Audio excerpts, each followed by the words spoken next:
Can I open it out to questions, comments, thoughts from the floor, from different people? I'll just start right at the back and then work my way forward there.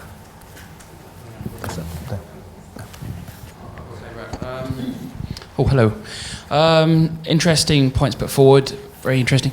So could you introduce yourself? Okay, yeah. Paul Milton, independent advisor, ambassador. I'm listening to all the points of view. My point of view, the crux of it is procurement. Basically, the quality of procurement and also who they're sourced out and the quality. You know, if we sort of tackled that issue of procurement better, but make sure the standard across from the very start when they get the contract as such to the final outcome. If we targeted that better, as you're saying, like for NHS, we have a tendency of doing that as well. I've had first-hand experience. It's not good at the moment. But as I say, if we kept that standards better across the board, you know, we could, when it comes to spending and things like that, efficiency as well, we could make that a lot more better. I agree with most of the opinions, but I'll pass it over. But yes, take one. John. John Geeve, a long time doing cuts in the Treasury, so first a comment on the Treasury.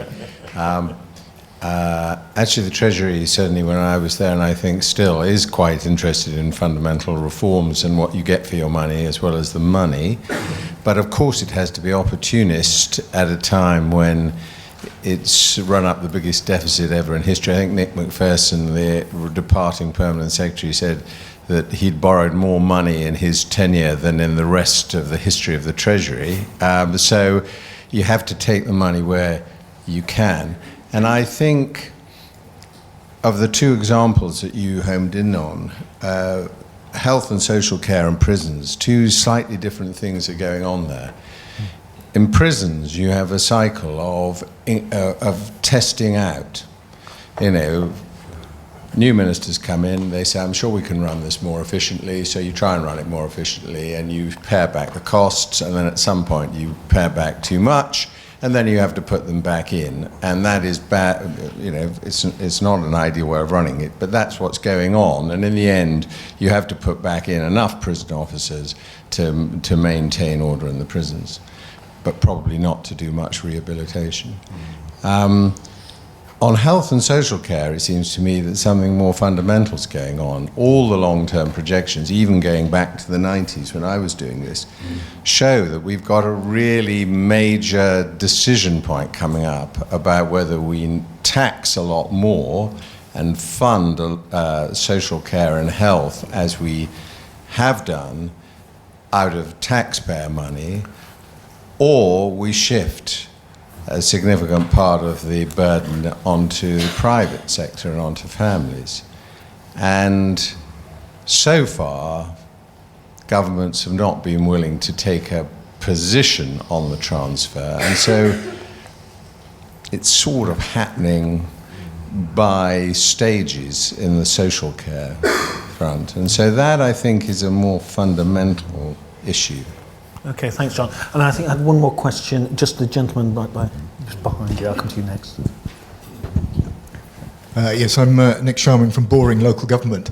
I'm chair of the Hackney Council Audit Committee, and a couple of issues just occur to me. First of all, what I've been hearing this afternoon is about a broken model, in a sense. One of the issues I'd like to raise is whether there is a real chance of devolution helping this process. After all, local government has both made cuts and increased taxes over the last 7 years, more successfully than central government. There's a lesson there, I think.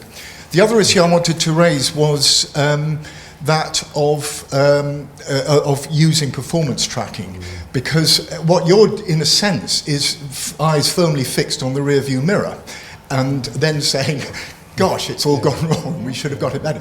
What we're trying to do using audit is actually to look forwards, current and backwards. And I think that we need for that better forward planning, better models for forward planning. We certainly need better current data, which we can process quickly, and then we can check it. And that seems to me a challenge in local government as it is in central government. One of the questions I've got really for Emily is, we collect about 1,300 different indicators in local government. It's a product of new public management Blair years. It's sort of still running in the background like an old engine, and it produces some data which is used very erratically. And what I want is a system by which we can draw on data rationally as a kind of alarm bell for different services. We run a lot of different services, and I'd be really interested in whether we could extend the work that Emily's doing into local government and use it in a more productive way. Great, thank you very much. I'll come to more questions in a minute, but just going back to the panel now, we've got so procurement is the answer. Richard, I'd like to start with you on some of that, but also the NHS is this really big change. Prisons, I mean, Emily, you might want to pick up whether this was an experiment that we're just testing about, and of course some of the big issues that sort of come up, including the NHS decisions, but devolution. But Richard, do you want to kick off? Yeah, I mean, if you take something like the procurement, I mean, there is a lot to be got at on the procurement. Let's not kid ourselves on that. But it's not going to fill the sort of gaps that we're talking about. If you make some realistic assumptions about what is going to happen with demand compared to money, however much we get out of procurement will not fill that hole. Now, I think it's really important that we chase everything in it, but there is a danger, and this is one of the things that I worry about in the optimism bias around the way government sometimes works, is that something like procurement always feels like, actually, paying less for our goods must be a good thing, so let's jump on that and say that's the answer to it. And it's very easy then for Treasury to say, I can make the numbers add up by looking at what I do on it. So yes, chase that, but it's not going to be answered, and there's a lot more we need to do on it. And there is something, so finally on that comes back into this sort of transformative box. Doing the stuff we've done before to try and improve our procurement probably isn't going to deliver what you're looking for. You need a more fundamental change to that, which may be about changing the authority of different organisations to do their own thing, which, again, is quite a big political decision. On what John said, I won't comment on the prison stuff, but I mean, you're right on the NHS and the social care system. I think one of the things we're looking for in here, if you look at thinking about how you approach a spending review, is a degree of honesty about that type of thing. You have, in the NHS, all the time I've worked with the NHS, every time we get a financial problem, we've got 1 of 3 answers to this that we use, and it's some combination of those three. Either it's grip, just really set out budget, get hold of someone by the scruff of the neck and just tell them to do better. It's chuck a lot more money in, or it's reform. Now, we sort of cycle between those 3 things. At the moment, I'd suggest we've sort of got close to running out of grip on this, because there's not many more people that are willing to run hospitals for us if we keep shouting at them and getting rid of them. We're not going to, on the face of it, get a lot more in the money side, so you're into something around the reform space, but that's where you get into very, very big political issues, and particularly again in the health space, a real disinclination to do any big fundamental reform post the Lansley restructuring, where people are still carrying the scars of that. I'd say one little thing on the local government side, because I think one of the things that happened during this SR was quite a deliberate thing, was you try and control pay and prices as best you can at the centre, you try and make sort of administrative cost savings at the centre, but then you push the problem as far down as you can. And a lot of that problem was pushed down into local government and to other local delivery organisations. And there was a sort of reason for doing that. Actually, people locally tend to understand their services better than someone in DCLG or in Department of Health or in Treasury. So there's a sense to that. There is a question about whether you then give people sufficient power to go with that responsibility to deliver those savings. And that may be the question about how we've dealt with local government during this cycle. Rachel, do you want to pick up on that? We touched on major health reform and indeed devolution. Do you think there's much chance of these things actually happening, the politics coming together for it? I think Philip Hammond's an interesting person, because he seems very straight and sort of suity, but actually he's underneath it. I think he's got some quite radical instincts, and he doesn't want the sticking plaster. It's what the Treasury officials now say he wants something more radical, and he's on social care. I think he is looking at something, possibly also the taxation of business and how you organise. Is it right to have business rates organised on property when actually a lot of the most lucrative businesses are in the air? So that I think there could be, but I think the thing that struck me on what John said is on social care, at least, the market doesn't work in the sense that the insurance industry just won't cost that. The risks are so varied. You don't know whether you're going to die suddenly at 50 or have Alzheimer's till you're 110. And the industry, it's impossible for a private market to cover that risk. So I think that's where you get into what this is why this is interesting for this government, because Theresa May has talked about the state, not necessarily paring back the state, but the state focusing on those things where the private sector can't operate properly, where there's sort of market failure. And this is precisely one of those issues where actually I think the private sector or an insurance system wouldn't or can't or hasn't worked unless you have some kind of cap, as Andrew Dunlop proposed, where you sort of limit the risk to the industry. But I do think there is scope for quite radical reform in that area. On the local government, I think you're absolutely right. The problem is the government's used it to pass the buck and sort of try and abdicate responsibility. In the recent, I thought it was appalling the way in which they said recently, okay, local councils can raise council tax to pay for social care. We don't want to get blamed for it. But then actually now I think they're realising, oh goodness, they're going to get blamed for it anyway because the hospitals are overflowing and the system's cracking. So I think the danger with devolution always is the postcode lottery, and politicians are incredibly aware of that it's fine if it works well in Hackney, but if it works badly in somewhere I'm not going to mention, I don't know, then the politicians in the end will get the blame as well, centrally. So I think in the end, they're wary of that. Great. Emily, do you want to pick up on some of the specifics about Performance Tracker and... Yeah, okay. So, I mean, we certainly do not suffer from a lack of data. That is not a problem. And every time I go through these data sheets, I think of the poor people sitting in local councils, in schools, in hospitals, filling in, spending hours of their lives filling in these returns that then come up to us. So yeah, there's not a lack of data. What there is a lack of is, as we've said, a consistent approach to that data, which includes the identification of leading indicators. So those things, as Rachel said, that really tell you where the problems are coming up in the way that the people who are experiencing these services will actually feel and can kind of tell you where that crisis is happening. On the rear view mirror point, so this is the first edition of something that we want to keep doing. So there's a certain level of kind of throat clearing that we've done here. And we're going to, as we go on in a more rolling basis, we'll be able to kind of comment in a much more kind of up-to-date way as well. But we kind of need to know how we've got here in order to say how we move forward. Right. And I do think, just picking up on John's point, when we're in experimentation mode, we're taking money out and we don't really know what's going to happen, being much, much clearer about, what we're looking at to see whether the experiment's working and what we're going to do. Because I think it did get caught in a political world with prisons where, there was this aspiration to reduce sentencing, but it never actually happened. But the cuts for the next spending review got locked in very hard. So, that didn't help the psychology of it. Go to another round of questions. I've got a gentleman here at the front in the purple tie. I've got quite a few more, so I'll work my way back, and I've got people. I will get to everybody, so people can... Peter Unwin from the Whitehall and Industry Group. I agree with John Gee that the health and social care issue is a demographic time bomb that's been creeping up on us for some time.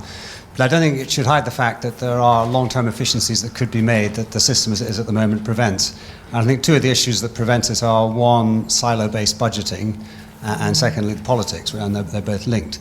So take the health service. I mean, if we've already said, cutting social care has an impact on the health service. If even within the Department of Health's budget, would it be better to spend money in Public Health England, improving the health of the nation in the long term, which would reduce the cost of fixing it later? If you gave more money to CLG to improve housing conditions, that would have the same effect, or more money to local authorities to reduce air pollution. But those sort of transfers where spending in budget X can save money in budget Y, particularly when X and Y are in different departments, is incredibly difficult. for government. And then you bring the politics in if you build up the NHS spending as the mantra by which our commitment to health is judged. And you move money to Public Health England, you've reduced the NHS budget. So I think those are big issues that are going back to what Richard said.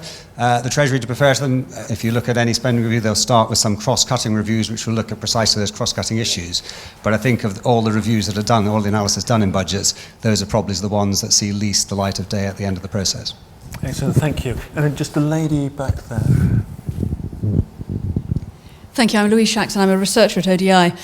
You may have masses and masses of data, but what strikes me is there seems to be a lack of empirical evaluations, the really hard-nosed evaluations, the really programmatic evaluations. And countries like Mexico and South Africa are setting up national evaluation systems where the big programmatic evaluations are discussed at cabinet level. And I wonder if that is also hindering your ability to test the assumptions, your ability to really understand what's going on in the data.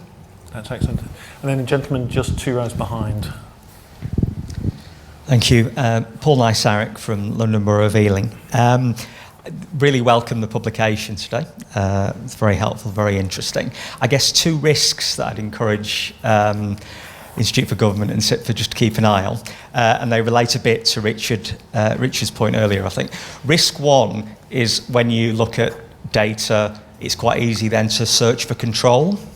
And I think we probably learned a few years ago that maybe there's diminishing returns on that. I think I noticed that one of the suggestions about social care at the weekend is that the deal is going to be some new inspection on the back of any new money that might be put in. So I think there's a bit of a risk in that. The second risk, I think, is, I know it's difficult, but is looking at world in the chimney stacks. So it's quite easy to think that police budgets is the thing that determines crime, or that hospital budgets are the things that determine health, or etc. So, and I know it's a bit of a, we've been searching for these magical approaches for a little while, but I think it's really important as we have this debate that we don't lose track of the kind of whole place approach to reform. Thank you. Excellent, thank you. Richard, do you want to start by picking up some of those sort of points? As a veteran silo-based budget person, I think it's important. There's an important thing about the incentives here, because it is actually quite easy sometimes to criticise Treasury for this, but there is quite a lot of the responsibility rests with individual government departments as well, where you do tend to focus quite a lot on your silo. And actually, it's usually Treasury that tries to start off with something that cuts across organisations, and the difficulty has always been actually making that real and making it feel as though it's owned by departments themselves who feel responsible to their Secretary of State for their thing. Now, I think there's a role actually on this for the wider finance and analytical profession in government in leading this, because what you tend to get is quite a lot of antibodies from things that come out from Treasury as a clever idea about how you bring together this stuff. Actually, there is something about putting that challenge out to the analytical profession, the finance profession in government, about what's the sort of systematic way of overcoming that in the way we run government. Because we all talk about it, we all say, a big issue in the health system, in the hospital side will be obviously social care. Big issue will be what happens in public health, what happens in housing, all sorts of things, but we don't actually do anything about it. So actually putting that challenge right out, I think would be a really good idea. The stuff about programmatic evaluation, my analytical colleagues would be better placed to talk about this than a simple finance accountant person like me, but in actually looking at some of this stuff, there is some very, very basic things in there. You don't need a lot of evaluation to start. So the thing that strikes me always in looking at what's happened with public spending and quality over the last 5 years is people constantly talking about things like unprecedented demand. Now, it drives me mad in the NHS when people talk about unprecedented demand. The population's been going up. People always want more from healthcare. We know all these. Think, it's unprecedented, but it wasn't unknown. You knew it was going to happen. You knew that the sentencing policies were going to lead to what's happened in terms of demand for prison places. So there's some bits here where whilst I accept the need for better evaluation, there are some very basic things where someone challenging the assumptions that sort of we're allowed to get away with would probably be sufficient. Yeah, so just building on that, I think, so there are some basic things which are not going right, so there's this data collection, knowing what has happened, but that's of course just the starting point. The question then needs to be, well, what did we say was going to happen and why didn't it happen? Or indeed, why did it happen? Okay, and learning from success as well. And there's been some good examples of that kind of work emerging in government, so things like the What Works Centre, the Major Projects Portfolio, the work being done through the Infrastructure and Projects Authority, which evaluates government projects, and of course the work that's being done by the finance profession at the moment, trying to kind of beef up their role in understanding these kinds of things, and we published a report on that last year. Now, yesterday, we had the rather curious re-announcement of the government's efficiency review, which was first announced back at the autumn statement. And, there is an opportunity for them to kind of build on this work that's being done by the finance profession, by the economic profession, by people like the IPA, in order to make it into something a bit more of a programmatic evaluation of these efficiencies. If we say they're going to happen this time, what can we say about why they didn't happen last time? So that's what we're hoping to see from the efficiency review, and again, we'll be able to comment on that when it comes out before the autumn budget. Excellent. Rachel? I guess the only other point is to say that politics is also about human nature and individuals and egos in Whitehall, and Whitehall departments are quite protective of their domains. Whitehall and cabinet ministers are extremely protective of their domains, so there's often a lack of sharing of information because of that. But also I think there's an institutional thing where decisions aren't considered in the round. So a good example would be the decision to put up the minimum wage, which George Osborne announced. And he didn't, I'm sure somebody in the Treasury had warned him this is going to have a huge impact on social care. But one of the reasons so many care homes are close to collapse is because the budgets for local government haven't been put up enough to allow them to give enough money to social care in order to pay their living wage. And I think there are things like that all across Whitehall where decisions are made in isolation and it's not considered, not thought through in the round. Thank you. Right, I'll take some more questions. I'll start there and then come to there. And then there. Yeah. I've got people clocked further back. Ian McGill from spendnetwork.com. We spend quite a lot of time looking at how people spend money with suppliers in government.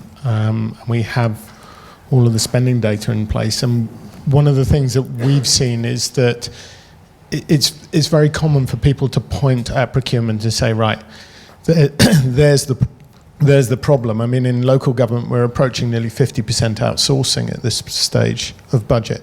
And what we see is quite often there is a focus on the immediate financial year. So I have to deliver 30% saving or an X% saving on a particular set of contracts, and that will then, and you'll achieve it through a procurement by paring everything down. Now, suppliers have worked out quite reasonably that the way to game this system is to bid incredibly low, and then the moment your back is turned and your pricing is in, you to go, sorry, we didn't notice this was going to be in there, and actually now it's perfectly normal to see contracts exceed the original stated value by 50%, if not more.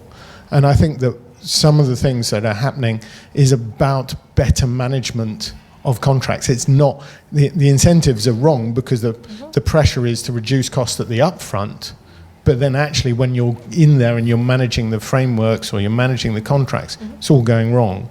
So is there, and I know, Julian, you've put up and said, look, actually it's a very good thing that we're going back to annual budgets, but is it I thought I interpreted you as that, but I think there's actually a better place for week by week reporting so that we can say, okay, this contract looks like it's going off the rails 3 months into a 3-year contract.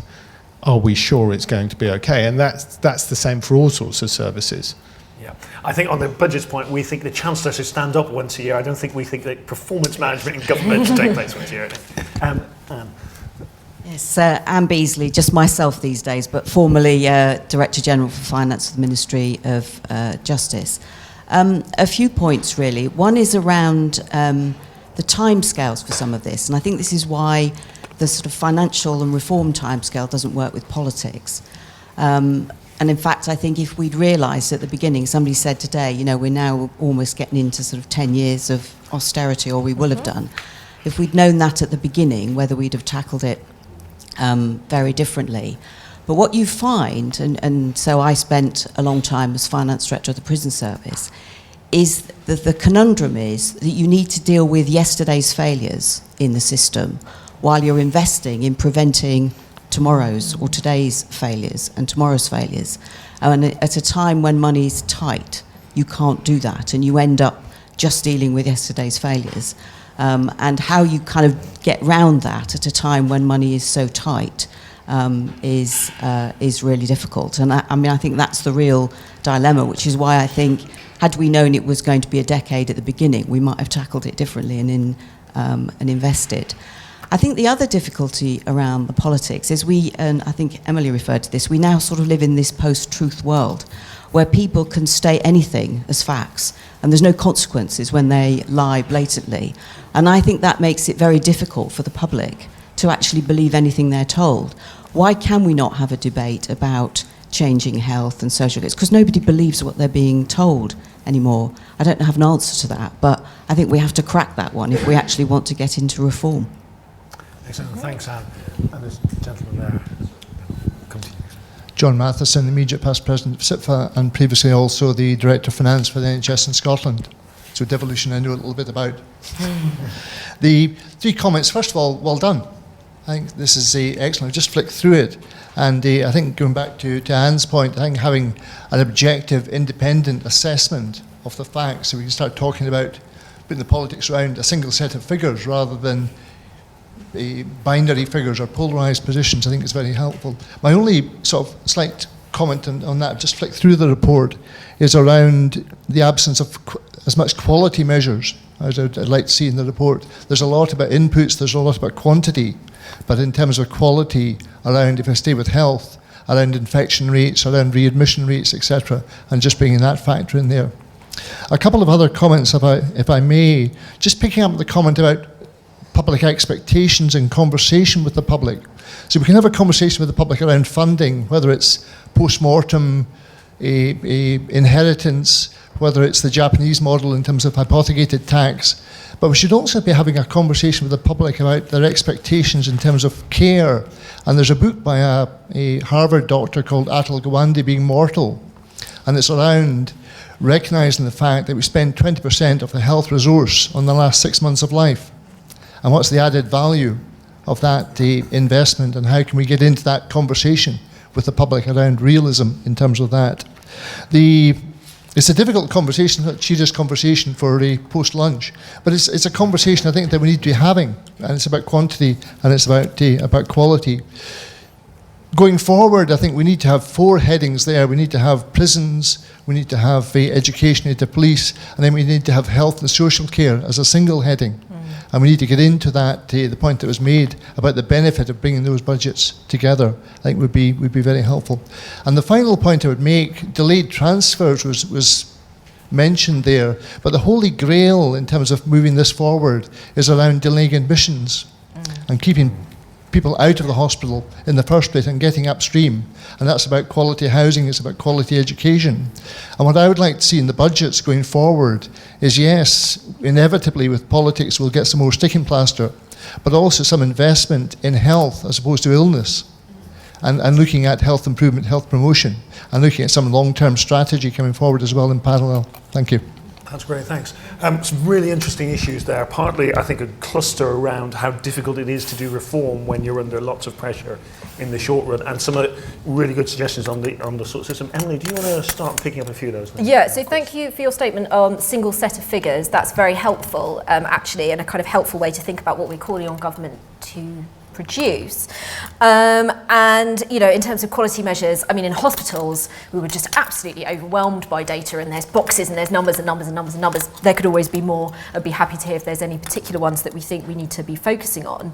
And it's interesting on the health and social care, looking at them together question, because one thing we really wanted to do in this report was make sure that we were talking about the performance of particular services. So we weren't talking about education, we're talking about schools. We weren't talking about the NHS even, we're talking about hospitals, because we wanted to try and draw a really tight line between the spending on a service, the amount of people that are going through it, the amount of activity, and then the performance, the quality and scope of that service. So those are output measures. And someone mentioned earlier, things like crime rates and kind of health out there. Those outcome measures we deliberately excluded from this report because we want to be able to say things specifically about how is the service performing. So lots of things can kind of affect healthcare, but what actually is going on with the performance of hospitals as the spending of them has been controlled.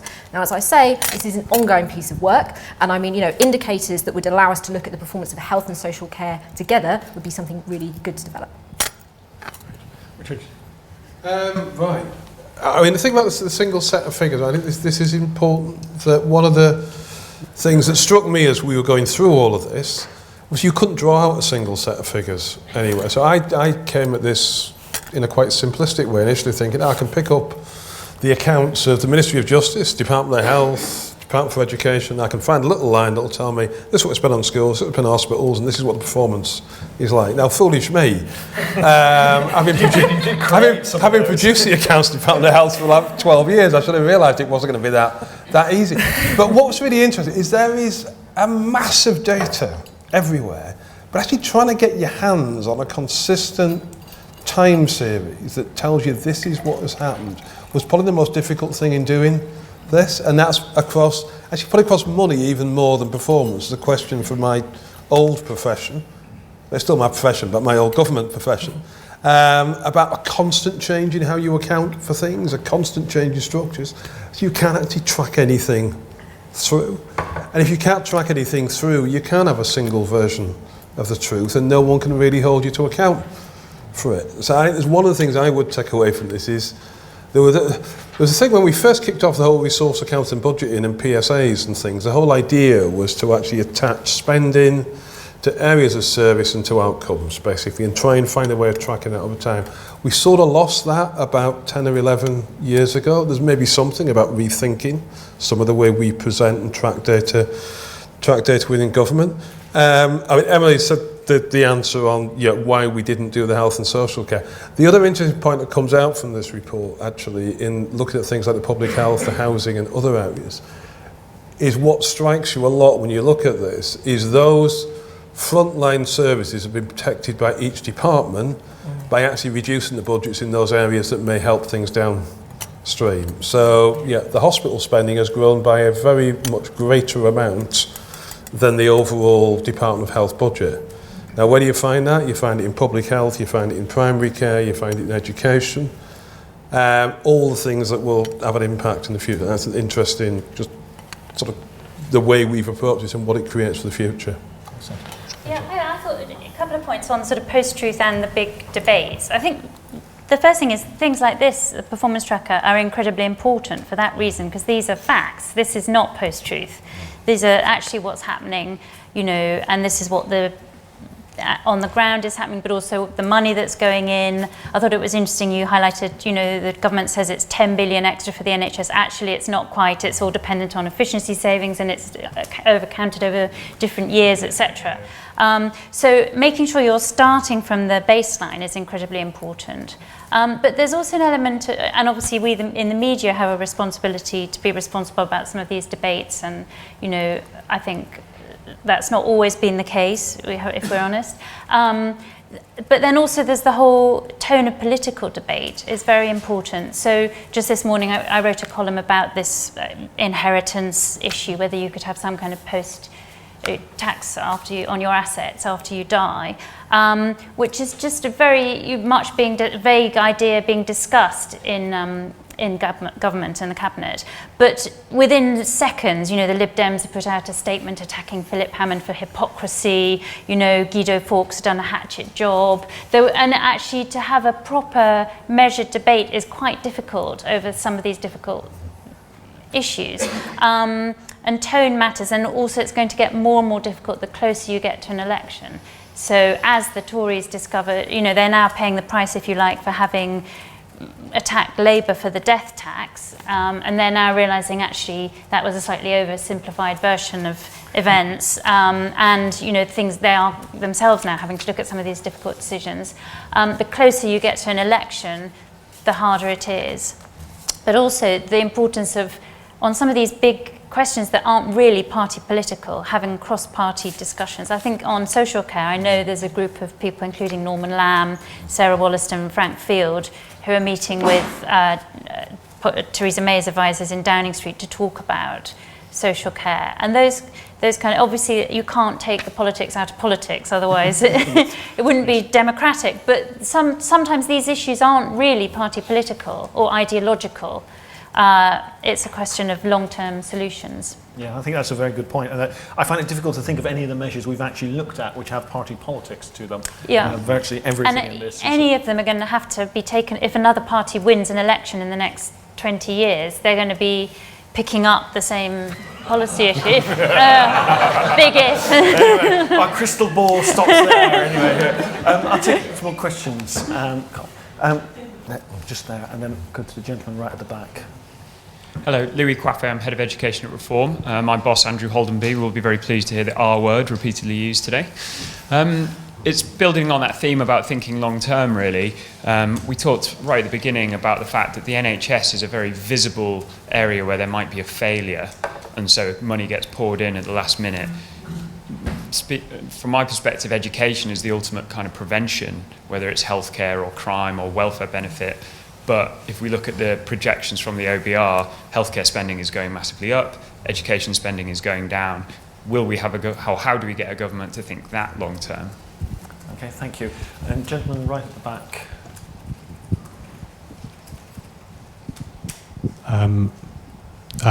My name is Randy Ramesh, I work for The Guardian.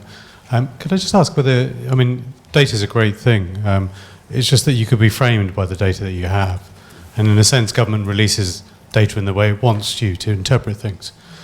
So my question is, I mean, I can understand focusing on hospitals, but given GPs are paramount in the system, and Lansley created them to be paramount, both as commissioners, Hunt expanded their role by giving older people who consume, as someone else said, 20% of all spending, gave them the role as a named, you'd have a named doctor. Anyone who's gone through that system and seen one of their loved ones dealt with by a general practitioner who basically doesn't understand any of the comorbidities involved in an older person's life must be wondering how efficient that is. When you look at prisons, did you look at the estate? Because when you read prison literature, one of the understandings that people have is in the Scandinavian countries is actually if you brutalize a person by their circumstance, they will come back into prison a few years later, and they changed the way that prisons were built. We're living with Victorian prisons. Yet I see no measurement of that. I mean, it seems quite hard. It only ever seems to lead you to a rearward view of what you've done, because that's what you've been given, without, a new set of indicators that actually tell you about forward view. That's great. I think, gentleman, just to my left there. Hi there, so I'm Chris Woodall from the Royal College of Anaesthetists. Just picking up on the point you made at the start around there's been an ability to control costs but not deliver transformation. I just wondered then if you had a view on Simon Stevens' plan and sustainability and transformation plans, and whether or not they are the right plan for the wrong time, whether they are a necessity at this point, because it seems to me that what this data tells us is that we have a kind of steady erosion toward what you've called kind of the kind of cash and crisis, and actually without transformation and someone kind of biting the bullet, as Simon Stevens is arguably trying to do, we're just going to end up in this cycle until we fall off the cliff face. Great, thank you. I'll hold on Richard answering about what he thinks about Simon Stevens' plan, which I'm intrigued by. Richard, do you want to kick us off on some of that, particularly, I mean, that health and education as real long-term trends? Is there any way we get to that? Well, the only data you've got, by definition, is what's happened. You can't. The data can't predict the future. But I think you're absolutely right. The way of measuring, you're completely right about the prison estate, for example, and the importance of GPs. But the way of measuring that, I suppose, would be looking at rehabilitation rates and the shocking churn, particularly of young people coming back into prison. But I think it's very hard to measure that unless that's a different job, if you like, to what the performance tracker's doing. Emily, do you want to pick up on that? Are we just blinded? So I think that our ambitions are okay. So what we found in doing this work is that the basics are not being gotten right. So, you know, I'm a researcher. I would absolutely love to go out there and find other indicators, really get underneath, do research. You know, that's what we like to do. It's what we do in our other reports. But just for this report, we want to be able to say to government, look, based on what you already know, the data that you collect, the data that you publish, there were problems which were evident 2 years ago. And through doing that, in this edition, we can start to kind of, we have identified certain leading indicators which can be used for decision making in the future. So absolutely, all of that stuff is really important, would be really good, but it's also crucial to get the basics right, and that isn't happening at the moment. When we were talking about the kind of hidden problems, kind of where are the hidden problems, it's interesting because I thought you were going to talk about prisons. So of course prisons are actually the ones where it is most hidden when these problems hit these services. And on kind of in terms of long-term reforms, you can have a look at a report which we published a few months ago on how government can tackle long-term policy challenges. Okay, great. Richard. Okay, just on that other point as well, and then I'll come on to the one about the STPs. I think our ambition on this was to track what happened over a particular period of time, not to sort of really look at the absolute numbers on this. So you could approach it a very different way, and I think, you know, when we look at this again, we might do something like saying, well, let's look at GPs and primary care as one of our areas, which would be an interesting one to look at, because frankly, you know, spending there has been broadly flat over this time when the hospital spending's gone like that. So what's actually happened to quality of primary care over that period is a good question. On whether the sustainability transformation plans are the answer to this, I mean, I think most people would say they're a sort of mixed ability group. They're an attempt to do transformation without it being the horrible top-down restructuring reform transformation. So if you start from this saying, actually the stuff we've done before about just squeezing isn't going to be enough anymore. If you get there is no appetite for a very top-level, top-down transformation, then you come up with something like the STPs. Now, how well they deliver will partly depend on how good the local development of those is, but actually equally important, I think, as we've heard earlier, about what the political appetite will be for some of those things, some of those challenges that will be presented for them. So I think you'll see a mix on that. And just on the education one, about education and health going in different directions, I don't think you'll find that education spending per pupil and health spending per patient are going in different directions going forward. So from what I can see, the education spending per pupil will be going down. But actually over the next few years, health spending per person will be going down as well. So I think they're actually tracking going forward in probably quite a similar way. Interesting. I think actually our friends at the Treasury generally consider both schools and hospitals to be the big protected areas in terms of the amount of money, at least, that went in over the period. It'll be quite interesting to see, as we run out of road on squeezing other parts of the budget, what the political debate develops like when we get into those sort of areas. Great, I've got time for another quick round of questions. I might take a few more just to make sure we get everyone in. So start here, and then I'll work my way around that. Thank you very much. Gillian Fawcett from SIPFA.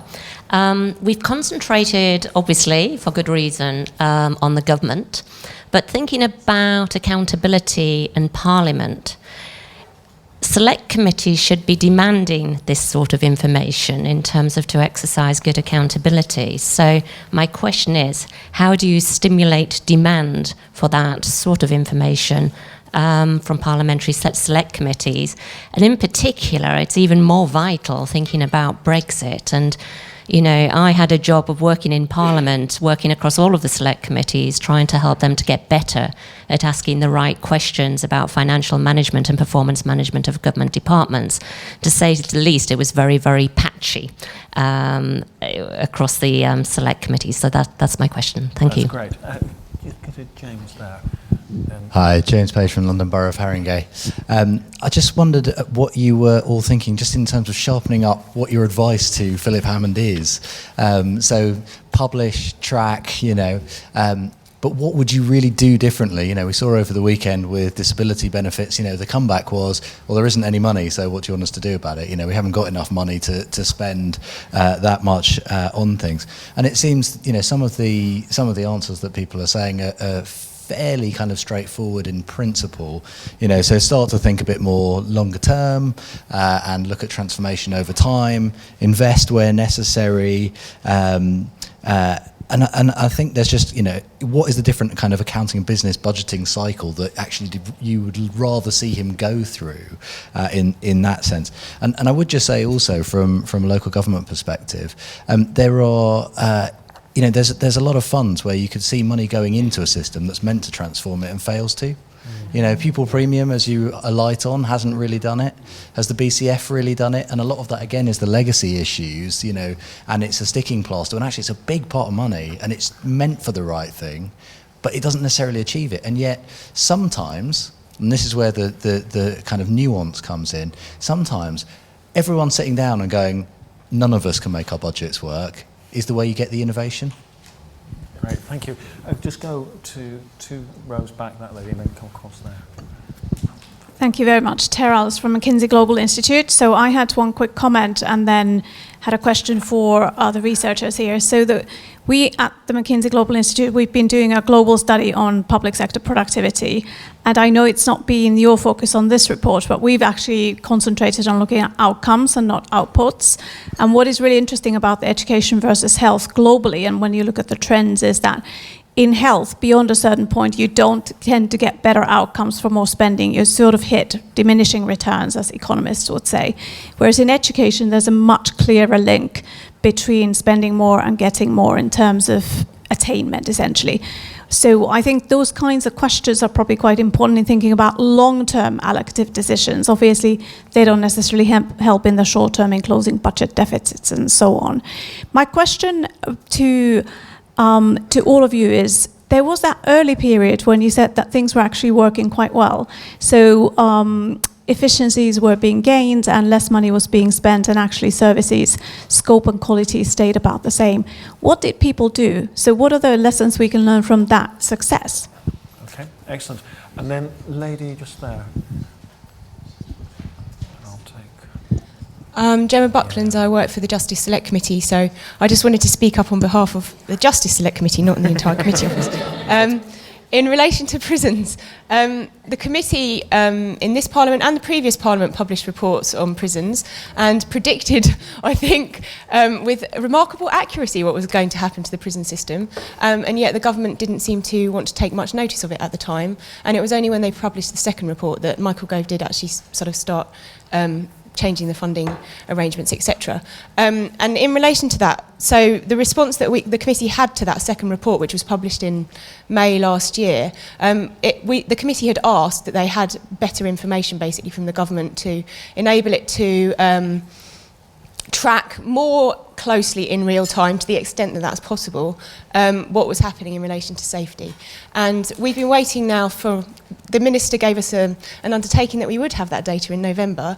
We've received a response to that letter today, and we're still not likely to get the data that we need to enable us to scrutinise in real time. So I think committees' hands are tied to a certain extent, although there have been improvements in the data that are provided based on what the committee's been saying in relation to staffing, for example, but it's difficult for committees to use data quickly and speedily.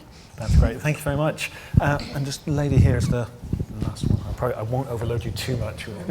Hi, I'm Aileen Murphy from the National Audit Office. I just had a couple of things to say, but first on select committees, the Public Accounts Committee has got an unending and gargantuan appetite for figures of all sorts, so you can create it. A lot of reports. But on adult social care, I think there's a couple of things happening underneath the surface, which I think that are going to drive at least activity upwards. The first thing is that we know, beyond peradventure, that less is being provided to fewer people. So when people are coming into the system, they must be at a much more substantial level of need than they were before. So I think we're actually dealing with a different set of issues. So that's one thing, and I think that accounts for why delayed transfers of care are upwards, despite the more money, because I think what's happening is the people coming out of the system are that much more frail. The other thing is the rise upwards in the number of 18 to 64-year-olds who need long-term and complex care packages, who are not going to go away and who are getting more numerous. So I think there are other things happening. I think we all focus too much a little bit perhaps on the elderly frail, but I think there's other things happening under the system, under the surface, which are also more important. And lastly, the money for adult social care was broadly flat, but it was against a backdrop of a 6% core spending reduction to 2020 for local government, so that will have had an effect as well. Great. Thanks very much for this. Just to pick up any of the sort of bits in there, but also anything finally you wanted to sort of add in. Rachel, so I'll start with you. Yeah, your point about why it was okay to start with. I suppose it's a little bit like the cartoon character running off the edge of the cliff. They sort of could keep going for a bit, and then it's because the proper fundamental reforms in many areas weren't implemented, things started to go downhill. That's what I felt your graph was saying. So the sort of, in terms of the advice to Philip Hammond, I think this budget will be very, straightforward and, keep things show on the road. But when he does do his more major reform, I think he has to make those arguments and challenge the public about some of the difficult decisions that are going to have to be made. And I think there's some quite big intellectual, political, not really ideological, but philosophical debates to be had, and arguments to be made, and the government has to win people over. It can't just say we're cutting money, end of story, and we're going to introduce this tax. There has to be an argument made and won if they really want to make the reforms that are necessary. That's great. Emily? Okay, so I'll pick up on James's point. I can't talk about budget cycles, but I think what we have now across government that we didn't have in 2010 is the experience of 2010 to 2016. Okay, so 2010 obviously kind of was a slightly more abundant, starting from a more abundant starting place. And a lot of these things, kind of digital transformation, that health and social care integration, have now been tried, and you referenced the Better Care Fund. And so we at least have that 5 years of evidence to look back on and go, okay, why didn't those big things have the effects that we wanted them to? And that is the real opportunity for the efficiency review, is to kind of actually build on that learning from 5 years in order to do it better further on. And in terms of kind of helping out the select committees, and I saw kind of our friends from the Parliamentary Scrutiny Unit, there is pricking up. So that's where our third recommendation comes in, right? Is that if there was a kind of a more formal agreement, but commitment by government to subject these kind of the assumptions behind their spending decisions to independent scrutiny, then it would have to be more consistently collected, have to be rigorous, and also it would mean that there was no question about where the pressures were. Excellent. Well, maybe less question. Richard, do you want to finish? Yeah, I guess just the final thing about why it worked at the start of this, and it's challenge that's been put back to us actually by people at Treasury looking at what we're saying now. They said to us, well, would you have said the same thing in 2010? And to be fair, I think most of us would have said that actually this performance deterioration would have happened earlier than it actually has happened, so that the running off the cliff, actually the little legs have kept going for longer than most of us expected, although we did think it would come up, but not, I say, well, most of us were probably looking at a couple of years in, not 3 or 4 years in. I think the really big difference is the starting point this time for us. And the starting point last time was we had 10 years of very big settlements. At one point we got, I was sort of 9% settlements and things in health a year. This was massive at one time. So you had quite a lot of stuff you could get out of the system relatively easily. I think it's important we don't lose this thing around, you often get the best innovation from organisations when their budgets are tight, and actually the organisations themselves thinking through that. I just think there's a question about how much further that can go now, whether we've sort of squeezed, not all of it out, but an awful lot out of that now, and you need something more fundamental at a national level. I'm generally against sort of top-down national transformation-y things, because exactly what you say happens happens, day-to-day pressures come up, and a finance director finds a way of rebadging that transformation fund to actually do the sticking plaster stuff. So I think that if you can make it work, it's good, but it's quite difficult to make it work when you're under pressure. Excellent, thank you. I think we've covered a lot of ground here, a lot of data, a lot of issues, a lot of topics, a lot of politics. So, you know, really, really fascinating. I just have to pick up on the challenge of what should Philip Hammond do this time round.